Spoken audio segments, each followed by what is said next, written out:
Crypto மார்க்கெட்ல நீங்க entry எடுத்தது பிறகு மார்க்கெட் கிராஷ் ஆயிருக்குதா? அந்த டைம்ல நீங்க வந்துட்டு worry பண்ணிக்கிறீங்களா? நம்ம வாங்கினது பிறகு மார்க்கெட் கிராஷ் ஆகுது, இப்ப காசு இருந்தா கொஞ்சம் வாங்கலாமே அப்படின்னு சொல்லுவீங்க. எஸ், இதை நீங்க எப்படி அவாய்ட் பண்ணலாம்னு நான் இந்த வீடியோவில் உங்களுக்கு சொல்லித்தரேன். இதுக்கு நாங்க யூஸ் பண்ணக்கூடிய ஒரு வே தான் டாலர் காஸ்ட் அவரேஜ் அப்படின்னு சொல்லுவோம். அதாவது சிம்பிள் அக்ரான்மெண்டா ஒரே டைம்ல எல்லா மணியும் கொண்டு போட்டு ஒரு விஷயத்தை வாங்காம நாங்க கொஞ்சம் கொஞ்சமாக வந்துட்டு வாங்குறது, லைக் ஒரு ரெகுலர் இன்வெஸ்ட்மெண்ட் மாதிரி.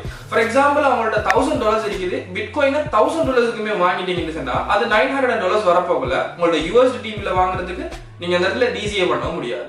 இதுவே நீங்க $1000 இருக்கும்போது ஒரு $500க்கு வாங்கிட்டு இன்னொரு $500 வச்சு வெயிட் பண்ணி கொண்டிருக்கீங்க, திரும்ப வந்து பிட்காயின் ஒரு $800க்கு வரதுனால பேலன்ஸா இருக்கக்கூடிய 500ல 300க்கு வந்துட்டு பிட்காயினை வாங்குறீங்க.